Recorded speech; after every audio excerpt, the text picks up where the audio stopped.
বহু যুগ আগে গহীন অরণ্যের এক প্রান্তে এক সাধারণ কাঠুরে বাস করত। তার অবস্থা একসময় ভালো ছিল, কিন্তু ভাগ্যের চাকা ঘুরতে ঘুরতে সে প্রচণ্ড গরিব হয়ে পড়ল। শেষে তার সম্বল বলতে রইল শুধু ভাঙা এক কুঁড়েঘর এবং তার ঠিক পিছনে দাঁড়িয়ে থাকা এক বিশাল প্রাচীন আপেল গাছ। অভাবের তাড়নায় একদিন সে বনে কাঠ কাটতে গভীর অরণ্যে প্রবেশ করল। সেখানে হঠাৎ তার সামনে এক অদ্ভুত দর্শন বৃদ্ধ উপস্থিত হল। সে ছিল এক জাদুকর, কিন্তু সাধারণ মানুষের মতোই কাঠুরের সামনে এলো, যাকে সে আগে কোনোদিন দেখেনি। বৃদ্ধের চোখে ছিল চাতুর্য। সে কাঠুরেকে কুঠার চালাতে দেখে হাসল এবং বলল, এত কষ্ট করে কাঠ কাটছ কেন? আমি তোমাকে অগাধ ধনসম্পদ দিতে পারি। বিনিময়ে তোমাকে শুধু একটি জিনিস দিতে হবে। তোমার ঘরের ঠিক পিছনে যা দাঁড়িয়ে আছে তা 3 বছর পর আমাকে দিতে হবে। কাঠুরে মনে মনে ভাবল, ঘরের পিছনে তো শুধু আমার প্রাচীন আপেল গাছটিই আছে। জাদুকর নিশ্চয়ই ওই গাছের কাঠ বা ফল চায়, তা দিতে আমার ক্ষতি নেই। সে রাজি হলো এবং জাদুকরের সাথে চুক্তি সই করল। বৃদ্ধ হাসল এবং বলল, 3 বছর পর এই দিনে আমি আমার হক বুঝে নিতে আসব। বলেই সে বনের অন্ধকারে মিলিয়ে গেল।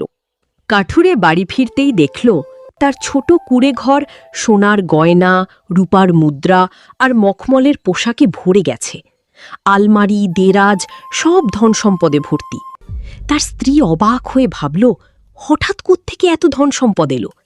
কাঠুরে তখন বনে বৃদ্ধের সাথে হওয়া চুক্তির কথা স্ত্রীকে খুলে বলল।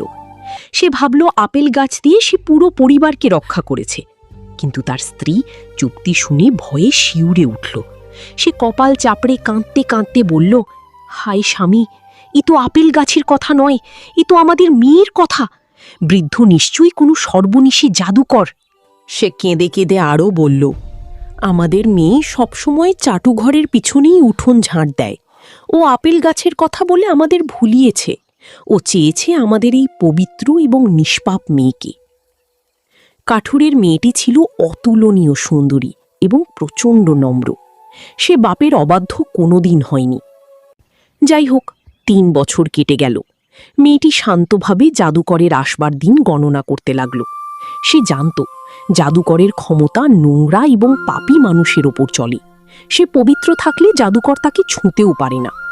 তাই সে সেই নির্দিষ্ট দিনের ভোরবেলা নিজেকে ধুয়ে মুছে সাদা বরফের মতো পরিষ্কার করে তুলল। তারপর শুদ্ধ বস্ত্র পরে খড়ি দিয়ে মাটির ওপর একটি গণ্ডি কেটে তার মধ্যে দাঁড়িয়ে রইল। পরদিন ভোরেই জাদুকর এসে হাজির হলো, কিন্তু মেয়েটির গণ্ডির মধ্যে প্রবেশ করার সাহস তার হলো না। সে দেখল মেয়েটি এত পবিত্র যে তার ক্ষমতা মেয়েটির ওপর কাজ করছে না। প্রচণ্ড রেগে গিয়ে জাদুকর কাঠুরেকে আদেশ দিল, এখান থেকে সমস্ত জল সরিয়ে ফেল, ও যেন গা ধুতে না পারে। একটু নোংরা না হলে আমি ওকে ছুঁতে পারছি না। ভয় পেয়ে কাঠুরিয়া তাই করল। মেয়ের কাছ থেকে সমস্ত জল সরিয়ে রেখে দিল। কিন্তু পরদিন ভোরবেলা জাদুকর এসে দেখে মেয়ের হাত যেমন পরিষ্কার ছিল তেমনই আছে। জাদুকর বুঝতে পারল না কি হয়েছে। সে জানত না যে সারাদিন মেয়েটি মনের কষ্টে ভগবানের প্রতি অঝরে চোখের জল ফেলেছে, আর সেই চোখের জলেই তার হাত ধুয়ে পরিষ্কার হয়ে গেছে। জাদুকরের আর কিছু করবার ছিল না, তাই মেয়েটির 2টা নখ তুলে নিয়ে সে মেয়েটির ওপর অধিকার ছেড়ে দিয়ে চলে গেল। জাদুকর চলে যেতেই কাঠুরিয়া এসে মেয়ের হাত দুটিকে ভগবানের কৃপায় রক্ষা পেয়েছে বলে জড়িয়ে ধরল। কিন্তু মেয়েটি বলল, আমি এখানে আর থাকতে পারবো না বাবা, এখানে আমি নিরাপদ নই। এই জাদুকর আমাকে আর আমার পরিবারের উপর অভিশাপ দিয়েছে। আমি যার কাছ থেকে দরদ পাব এমন লোকের কাছে চলে যেতে চাই। আমি ভালোবাসার তৃষ্ণার্ত। মেয়েটির বাবা বুঝতে পারল এমন মানুষ পৃথিবীতে খুব কম। মেয়েটি তার কাটা হাত বেঁধে সূর্য ওঠার সাথে সাথে বনের পথ ধরল। তারপর সে সারা দিন চলল, না খেয়ে না ঘুমিয়ে। যখন রাত হলো, দেখল সে এক বিশাল এবং বিলাসবহুল রাজ উদ্যানের কাছে এসে পড়েছে। চাঁদের আলোয় সে দেখল রাজ উদ্যানের গাছগুলো ফলে ভরা। তার এত খিদে পেয়েছিল যে সে একটি ফলের আকাঙ্ক্ষা করল। জায়গাটা জলে পূর্ণ এবং খালে ঘেরা ছিল। সে ভাবল, যদি ওই সুরসাল ফলের একটাও আমি পেতাম। কিছু খেতে না পেলে এবার আমি নিশ্চয়ই মরে যাব। সেই সময় হঠাৎ এক দেবদূতী এসে হাজির। দেবদূতী খালের জল সরিয়ে শুকনো মাটির ওপর দিয়ে একটি সরু রাস্তা বের করে দিল। মেয়েটি অবশ্য তাকে দেখতে পেল না। সে একটি গাছের সামনে গিয়ে দাঁড়ালো, তাতে অনেক পাকা নাশপাতি ঝুলছে। যেহেতু তার হাতের আঙুলে ব্যথা ছিল, তাই সে গাছের কাছে গিয়ে একটি ঝুলন্ত নাশপাতি মুখ দিয়ে পেরে খেল। বাগানের মালি একটু দূরে দাঁড়িয়ে তাকে আর দেবদূতীকে দেখল, কিন্তু ভূত ভেবে কথা কইতে বা নড়তে সাহস করল না।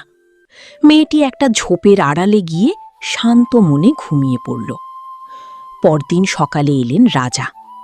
তার বাগানের সমস্ত ফল আগে থেকে গুনতি করা থাকত। নাশপাতি গাছের কাছে গিয়ে নাশপাতি গুনে দেখলেন একখানা কম। তিনি মালির কাছে জিজ্ঞেস করলেন, নাশপাতির কি হলো? মালি বলল, কাল রাতে বাগানে এক হাত কাটা ভূত এসেছিল, সে মুখ দিয়ে নাশপাতি খেয়ে গেছে। তার পাশে সাদা পোশাক পরা কি একজন মনে হলো যেন স্বর্গ থেকে নেমে এলো। তিনি এসে খালের জল আটকে দিয়ে তার জন্য রাস্তা করে দিলেন। নিশ্চয়ই কোনো দেবদূতী হবে। রাজা মালিকে বললেন, যা দেখেছ কাউকে বলো না, আজ রাত্রি আমি নিজে পাহারা দেব। অন্ধকার হতেই রাজা বাগানে ঢুকলেন। ভূতের সাথে কথা বলবার জন্য একজন যাজককে নিয়ে এলেন। মাঝরাত হলে মেয়েটি ঝোপ থেকে বেরিয়ে নাশপাতি গাছের কাছে গেল। হঠাৎ দুজনে দেখলেন সে গাছ থেকে নাশপাতি না তুলেই একটা খেয়ে ফেলল। দেখলেন তার পাশে সাদা পোশাক পরা এক দেবদূত দাঁড়িয়ে। যাজক তার কাছে গিয়ে বললেন, তুমি কি পৃথিবীর না স্বর্গের? তুমি কি মানুষ না প্রেতাত্মা? মেয়েটি বলল, আমি প্রেতাত্মা নই, আমি গরিব বেচারা। সবাই আমায় ত্যাগ করেছে, এক ভগবান ছাড়া। তারপর মেয়েটিকে দেখে রাজার মায়া হল এবং রাজা তাকে রাজপ্রাসাদে নিয়ে গেলেন। মেয়েটি ছিল এত নম্র, এত সুন্দরী যে রাজা তাকে প্রাণ দিয়ে ভালোবেসে ফেললেন। তিনি তাকে রূপোর আংটি বানিয়ে দিলেন এবং মহা ধুমধামে তাদের বিয়ে হয়ে গেল। তারপর থেকে তারা সুখে শান্তিতে দিন কাটাতে লাগল। বছরখানেক পরেই রাজাকে যুদ্ধে যেতে হলো। যাবার আগে তিনি তার মায়ের হাতে তরুণী বউয়ের ভার দিয়ে গেলেন। কিছুদিন পরেই রানীর একটি ছেলে হল। রাজমাতা চিঠি লিখে খবরটি এক দূতের হাতে পাঠিয়ে দিলেন। দূত অনেক পথ চলে ক্লান্ত হয়ে এক নদীর ধারে জিরোতে বসল এবং ঘুমিয়ে পড়ল। ঘুমোতেই সেখানে হাজির সেই সর্বনেশে জাদুকর। সে রানীর ক্ষতি করার জন্য এতদিন সেই চেষ্টাতেই ছিল। সে করল কি, ঘুমন্ত দূতের কাছ থেকে রাজমাতার চিঠিটা চুরি করে আর একটা নকল চিঠি রেখে দিল। তাতে লিখে দিল যে রানী কোথা থেকে এক পরের ছেলেকে জোগাড় করে এনে রাজার ছেলে বলে চালাবার চেষ্টা করছেন। দূত কিছুই জানতে পারল না। সে নকল চিঠি রাজার হাতে দিল। রাজা চিঠি পড়ে প্রচণ্ড বিষণ্ণ হলেন।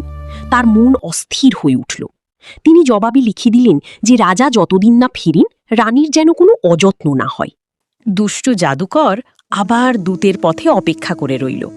দূত ফেরার পথে আবার যখন ঘুমোচ্ছে, তখন সে রাজার চিঠি বদলে আর একটা চিঠি দিয়ে দিল। তাতে লিখল, তাঁর হুকুম রাজমাতা যেন রানী এবং তার ছেলে উভয়কেই হত্যা করেন। দুরি মা চিঠি পড়ে ভীষণ ভয় পেয়ে গেলেন। তিনি রানীর কাছে গিয়ে বললেন, রাজার হুকুম মতো আমি তোমাদের দুজনকে মেরে ফেলতে পারবো না, কিন্তু এখানেও আর আমি তোমাদের থাকতে দিতে পারি না। যে দিকে দু চোখ চায় সেই দিকে চলে যাও। তারপর তিনি রাজাকে আবার লিখে পাঠালেন, কিন্তু তার কোনো উত্তর এলো না। দুষ্টু জাদুকর প্রতিবারই চিঠি চুরি করে নকল চিঠি চালান করতে লাগল।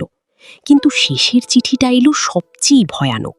তাতে রাজা লিখেছেন যে রানীকে আর ছেলেকে মেরে ফেলবার দরকার নেই, তার বদলে ছেলের জিভ কেটে ফেলা হোক আর তার মায়ের চোখ উপড়ে ফেলা হোক।